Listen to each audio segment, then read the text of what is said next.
So good afternoon guys. For today's video, papalow play pala tayo ng ating mga kalapate. Ilang araw din silang hindi nakalipad. Di rin ako nakapag-vlog, gawa nga na itonsil tayo. Halataan nyo naman sa aking boses, diba? Ito pala yung mga young bird natin, yung pinakita ko sa inyo na nakapanood nyo sa isang vlog ko. Ito na pala sila guys. Ayun yung anak ng natin, dalawang blue bar na yan. Anak ng dalawang malahi natin. Kita nyo naman yung mga itsura guys, kaganda. Maganda rin naman yung dalawa guys, red bar tsaka yung black widow.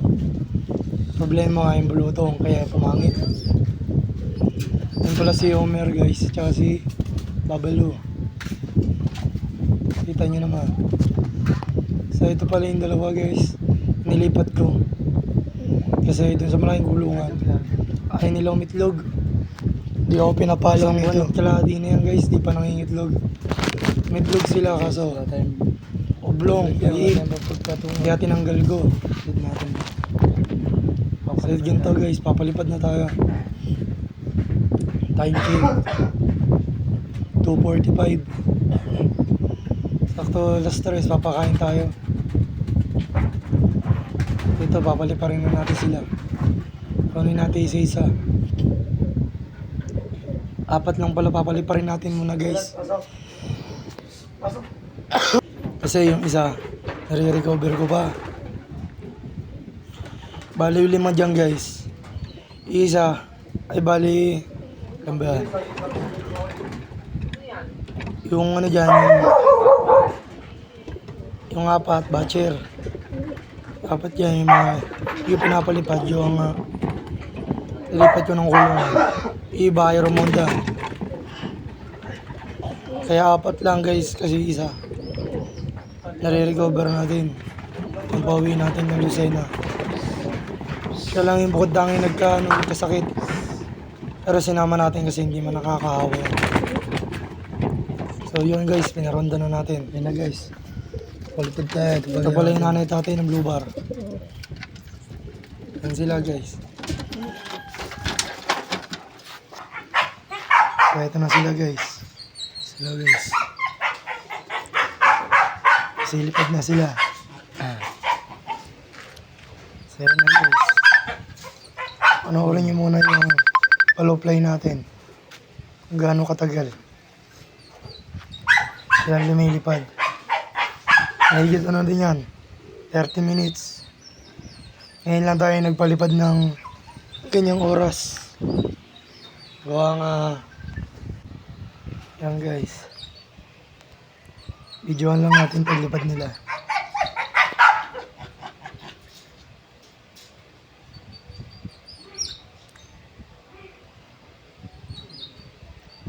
Ngayon lang yan, kaya ganado. Ngayon lang inalpasan ng tanghali. Kaya matatagal magsilipad. Tayo naman oh. Mga ganado. Yung isa pag sinabay ko yun, magbababaan agad. Gawa nga eh, di pa siya gaano yung katawan niya. Di ba magano nakaka-recover. Kaya 4 lang muna. Yung isang black widow pala natin guys, si 15. Baka ibenta na natin yun. Hanggang sa nawala na eh. Wala eh. Ilang buwan na yun, lipasin na kay Nesha eh. Siguro mga 2 buwan na siguro yun. O 3. Ay Romonda. Ang lipad di gabubong. Si Gensi yun guys, binenta na sa atin ng bata. Kaya nakakahawa. Napulot lang nila dun sa bukid. Basang-basa. Yung una nga eh, ko. Hanggang sa naawa ko. Kasi pinapakain, bigas. Kaya binili ko na 15. Kaya tinawag na natin na Quincy ang pangalan niya. O yun, vitamins naman natin. Kaso wala, ayaw talaga lumipad. Wala tayong magagawa. Kaya baka ibenta na lang natin siya. Kasi di pa naman natin nakita yung ano niya eh. Nilipad niya eh. Ayaw nga rumunda. Gabubong lang ang lipad. So ito guys, prepare tayo ng ating mga patoka. Papatoka na tayo. Ano na pala guys, 3:42. Pakain na tayo. Prepare lang muna natin yung pagkain. Para pagbabae, pagsisikainan na lang.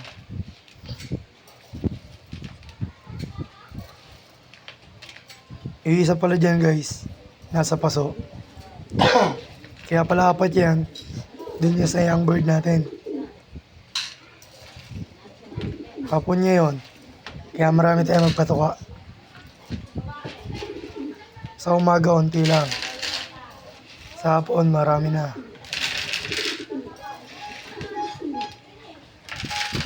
Kasi mas mahaba oras sa hapon. Kaya na guys, di ako nagkakamali. 6 o 7 na kutsara yung ilagay ko dyan sa ano na yan, malaking patukaan. Kasi marami sila doon guys, 10 piraso sila. Pag nilipat pa natin yung young bird natin, 14 na. Masyado nang marami.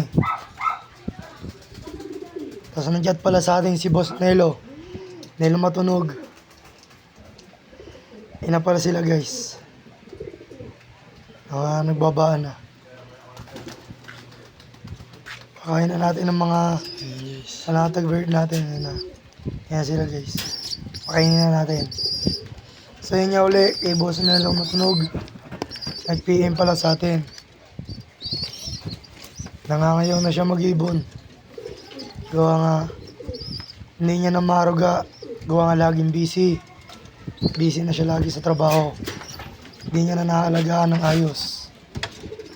Kaya binibigay na sa atin mga mga kalapati niya. Madami-dami din yung guys. Kaso maliit pa lang kulungan natin. Kailangan pa natin gumawa ng isa pa. Ito pala guys, ilipat natin to. Kasi ayaw mangitlog. Kaya nilipat ko. Kaya sila nilagay. Baka sakaling umitlog na. Mga 1 buwan, pag di umitlog yan guys, wala. Papalitan ko ng pares yan. Pinurga ko na yan guys ha. Sa babayero line guys. Namamara ko na naman. Tinding ibon niyan guys. Ang pinakamatalino sa kalapati ko. Ilang taon na rin sa atin yan. So guys, napagpakain na tayo. May isang pasaway na naman tayo. Nag-uumpisa na naman siya. Yan siya guys. Pasaway. Yun lang guys. Pa-like and subscribe naman ako idol sa ating YouTube channel. Yun lang. Salamat.